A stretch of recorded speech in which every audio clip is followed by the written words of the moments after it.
Thank you. Thank you so much, Lawrence. Our next speaker is Jim Kelly. And let me just make sure that he is unmuted. I believe he is. He's still muted. All right. Ah, there you are. There you go. Okay. Take it away, Jim.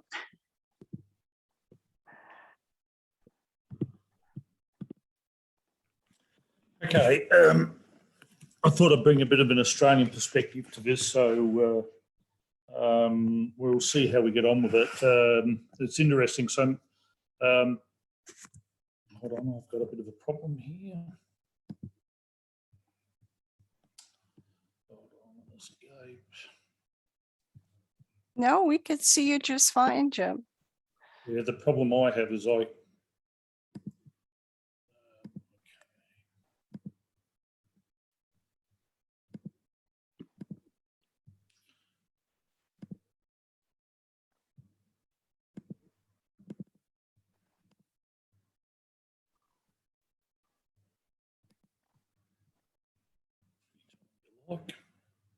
There you go.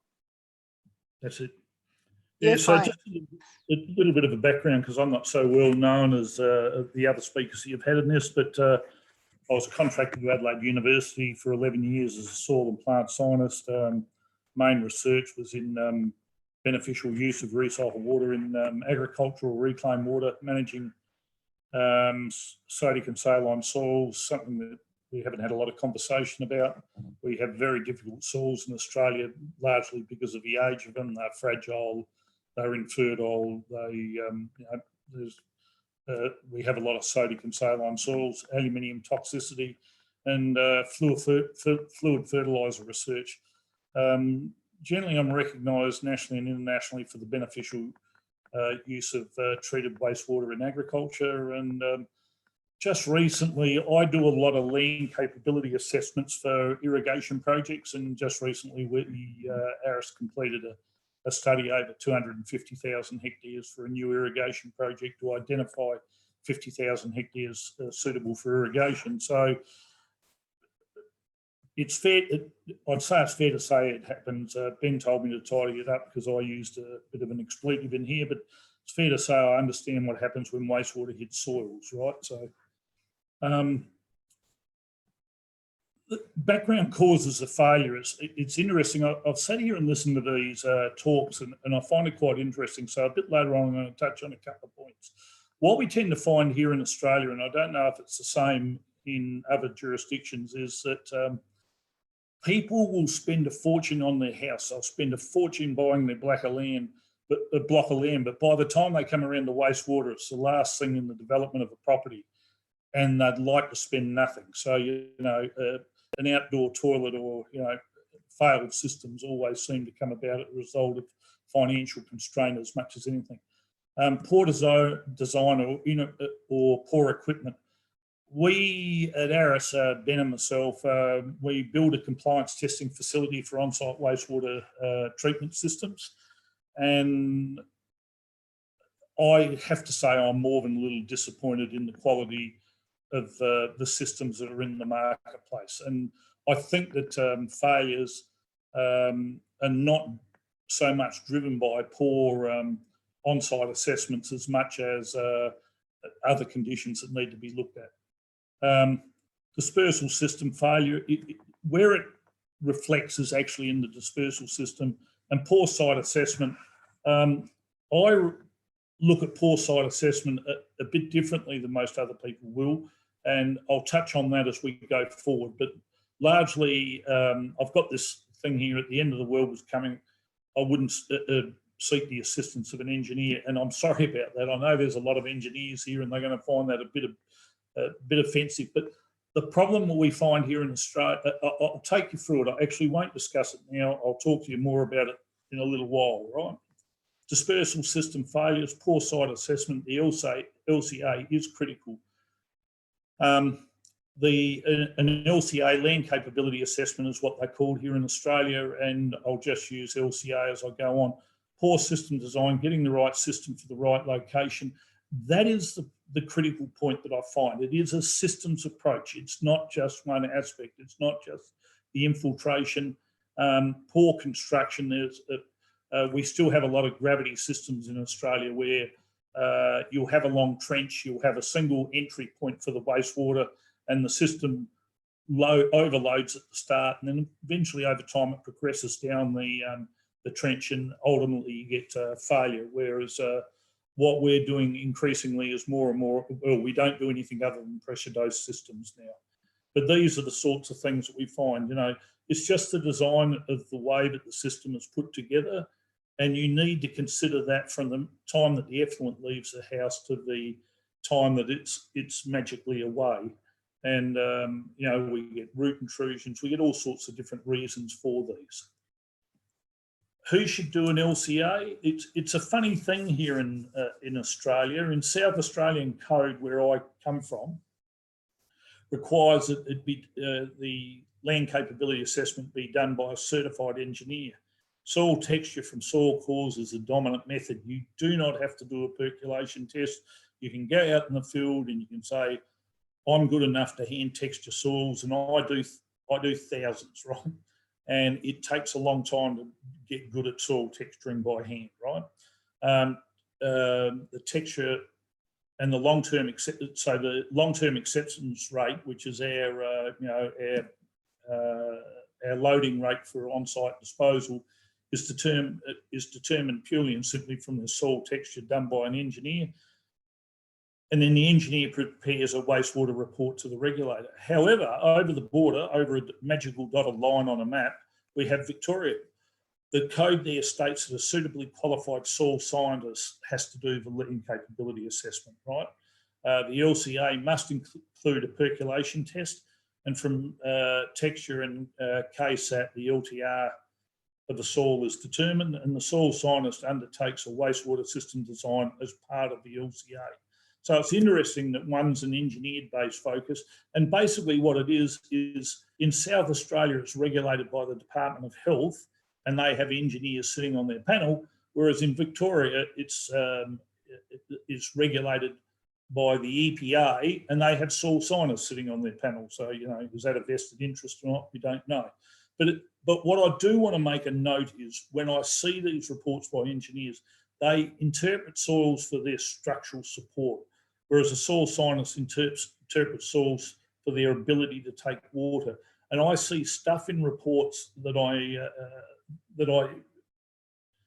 make me shake my head.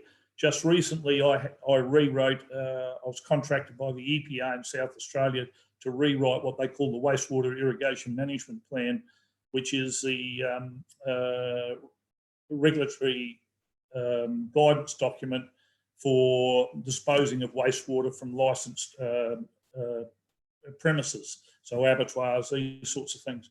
And as part of that, they said that they couldn't interpret the reports that they were getting in from different people. So I actually asked them to send me a couple of reports, and there were two major problems. One, the document that people were writing to wasn't terribly well structured, so it made it quite difficult. But the second thing was the people who were doing them, I found stuff in these reports that I'd never seen, in any discussion of soil and soil's ability to take waters. So I've worked hard in South Australia. So now they've agreed that I'm suitably qualified to do a land capability assessment. Whereas, 12 months ago, I wasn't qualified to do it. So I've worked to actually get to that place where we can get soil scientists involved. Where do I start with an LCA?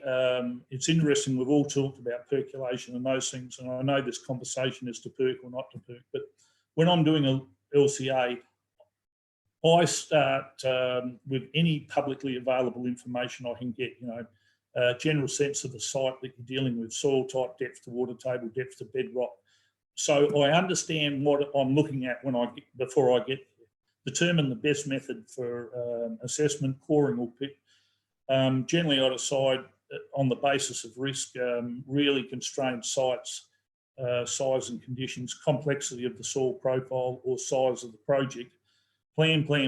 By failing to prepare, you prepare to fail. it's really important, this preliminary work that you do before you get to the field, because it can really help you identify issues that you mightn't unmask when you're actually doing the job. So here is some information. So I looked at in this region here outside of Loberthal, I did a project there. So I got information on sodicity, I got information on the underlying geology, I got information on texture, on slope. And from that information, I could go to a table, and this is in a publication by CSIRO, our national research organisation in Australia, of relationship between permeability and soil texture. And I can use these maps, and it gives me a bit of an indication of how long I'm going to have to take to get steady state flow, what I'm addressing when I get there, and a bit of background information. Planning, what is the likely infiltration rate? What is the likely LTR? Based on soil texture, what is the likely KSAT? Is drainage likely to be an issue? Regional drainage mapping, we can get all of those. We can get all of our, our flood mapping and those types of things. But is the site constrained? And I assume this is a problem everywhere in the world now. I was watching a TV ad when I was in Western Australia at one stage, and an ad flashed up on TV, and it said 450 square metre blocks, massive land, massive land development, right? And really what we're finding is the blocks are getting smaller and smaller, and then you have to sit your wastewater system on here. This wastewater system down the bottom is really quite interesting, because the area here is drip irrigation, and the area here is a series of 3 dispersal beds. So to fit it all on the block, you couldn't get the dispersal beds big enough to get your 2.5 metres setback from your boundary and your 3 metres setback from the property. So it had to be a combination of drip irrigation and dispersal beds. And we're getting this problem time and time again now that increasingly we're unable to fit a satisfactory solution on a block. So planning water treatment system. This is our table, Lawrence referred to it, but this is the table under AS NZS, Australian New Zealand Standards, 1547, 2012. You can look it up on the web, and away you go. So you look at your primary treatment rates. I've got a conservative rate and a maximum rate. You've got your secondary treatment rate and your indicative permeability, KSAT in millimetres per day, and the structure. So if you're in South Australia, you just go down the structure column and you go across and you pick your permeability rate. Roughly secondary treatment, you get approximately half the footprint. And so increasingly we're doing more and more secondary treated effluent, just purely and simply to be able to get things to fit on a block of land.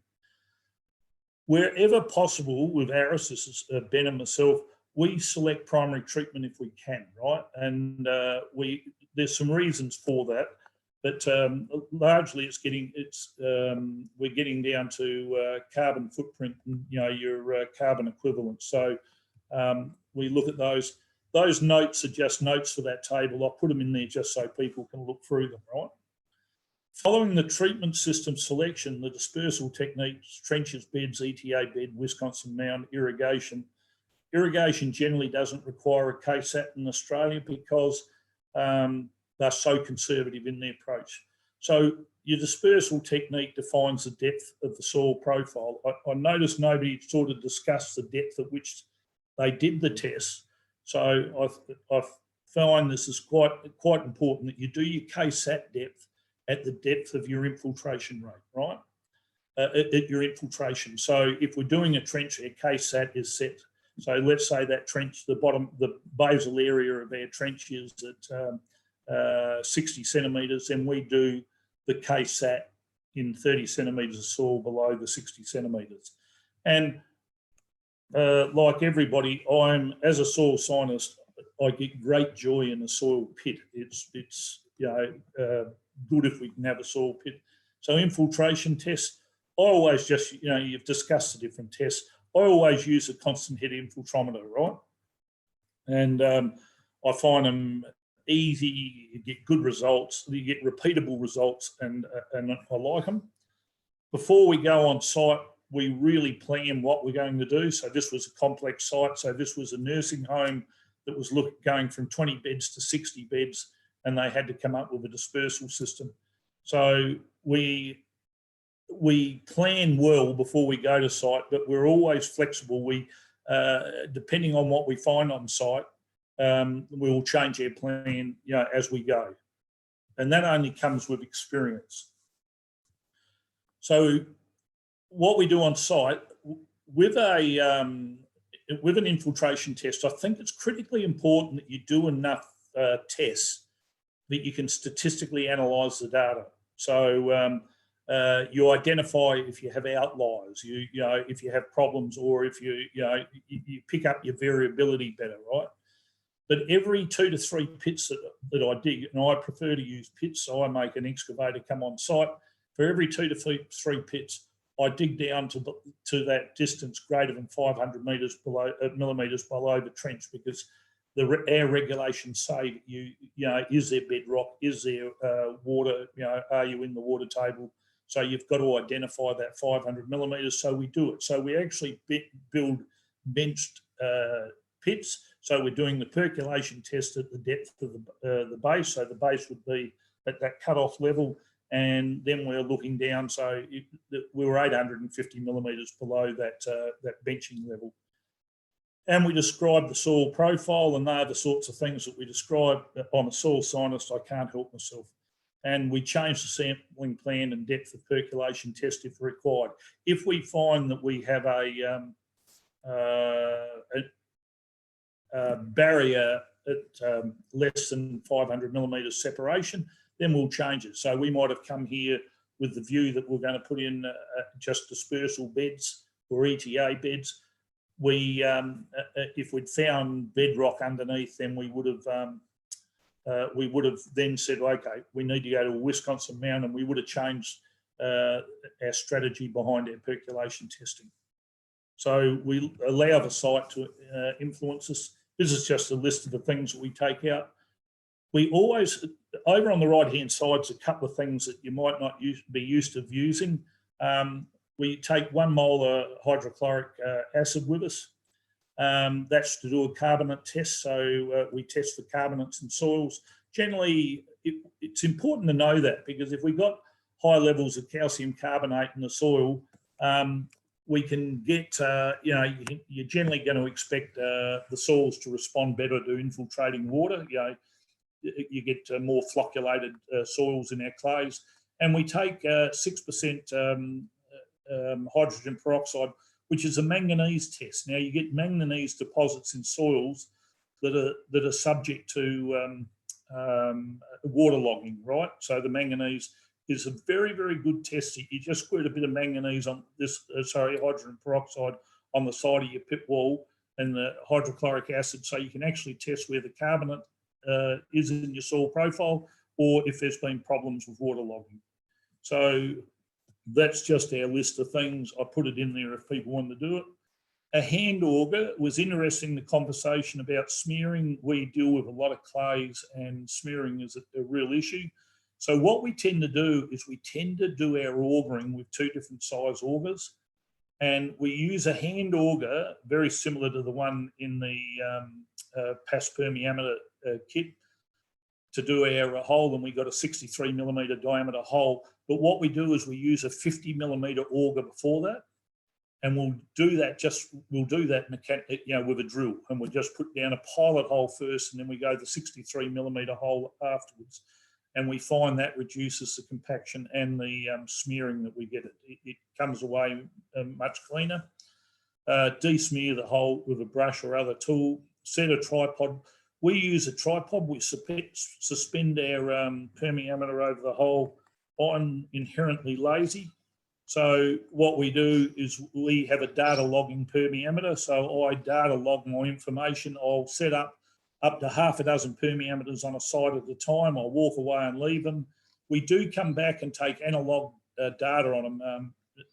You'll be able to see that there's an analog scale on here, and the analog data is really important because we have got home and we've had technical problems. So we, like everybody else, we read the analog data, but we find the permeameter. The other thing is with the PAS, we did we used a perc permeameter, and we had problems that if you stuck it in a clay soil, the weight of the perc permeameter, it's funny, you spend all that time to remove smearing and compaction, and then you tip something up and you sit it in the bottom of the hole, and it's really the bottom of the hole that you're trying to find information about.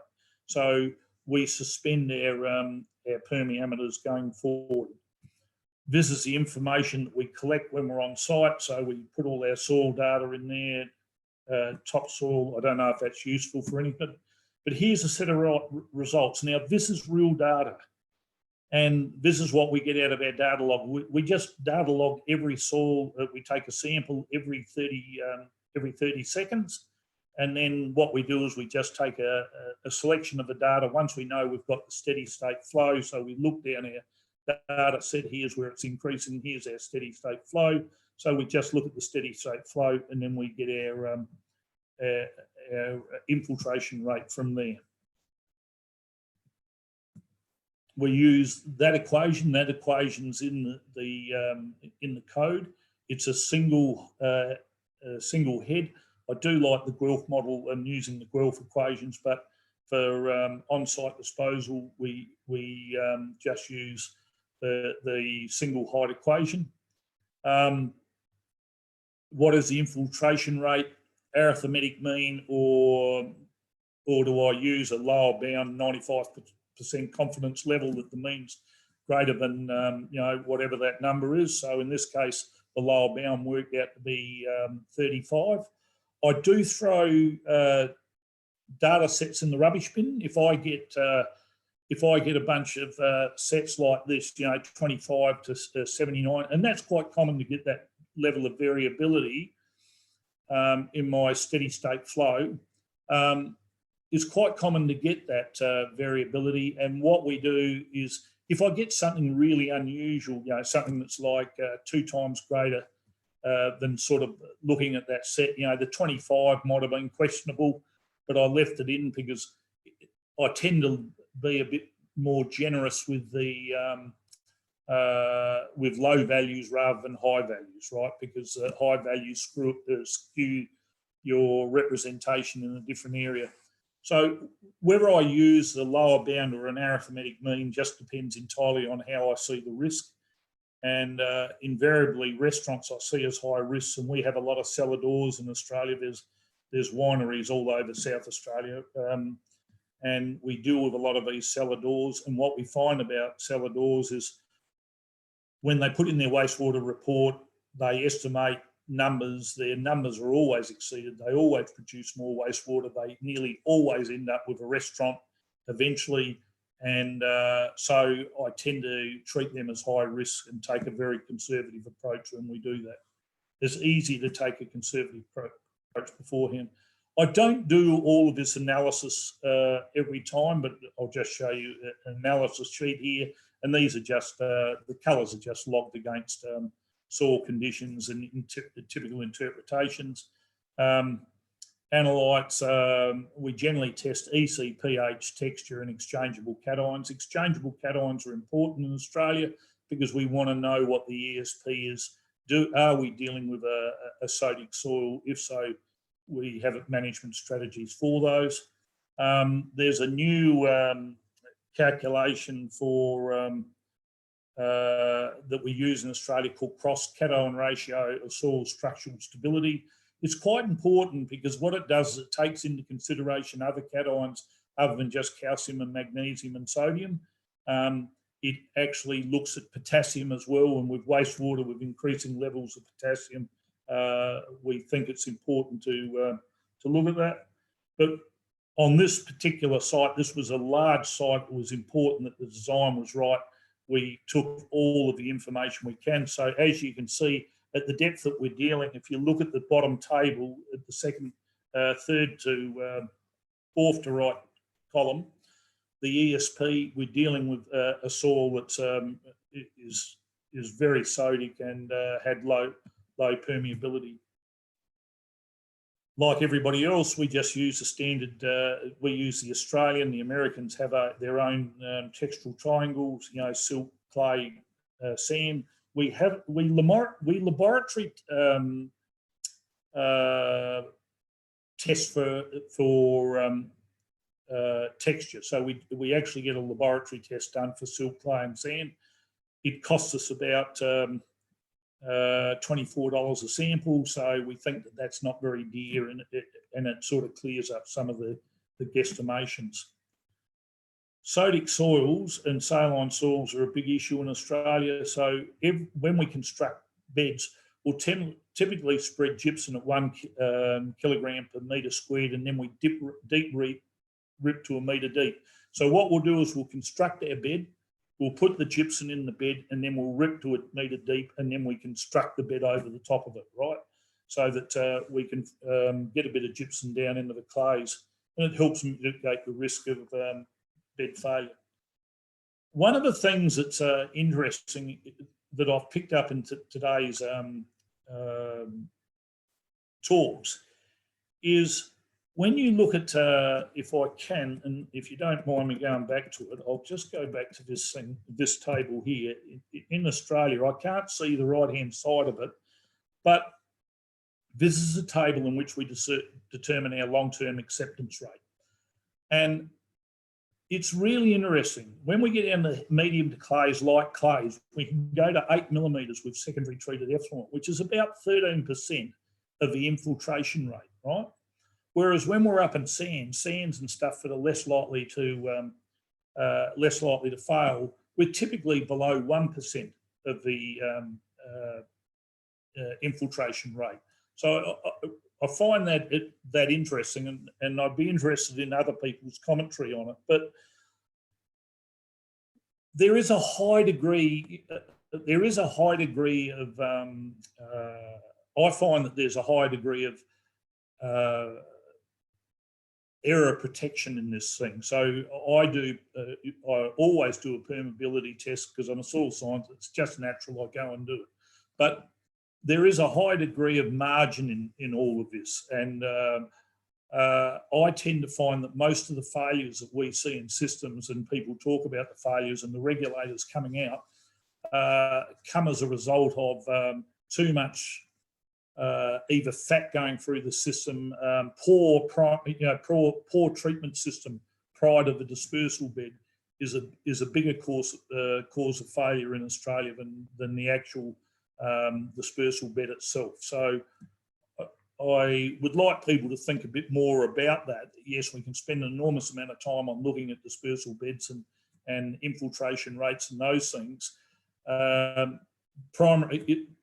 Treatment quality in Australia from on-site domestic systems, I think, is an area that needs a lot more investigation, and particularly primary treatment quality. There's some brands of septic tanks out in Australia that, in my opinion, don't meet muster. So yeah, but anyway, thank you very much for the time, and I hope that was of some interest.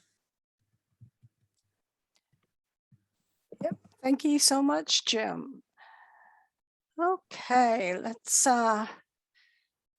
go into gallery view. And there you all are. I just need to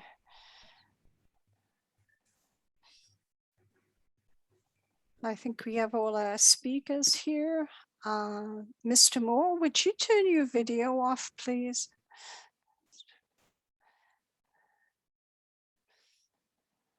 Okay. Because as you could tell, my voice is starting to fade here a little bit. I've asked Leslie Desjardins to handle any of the Q&A that is coming in. I see most of them were answered during that event.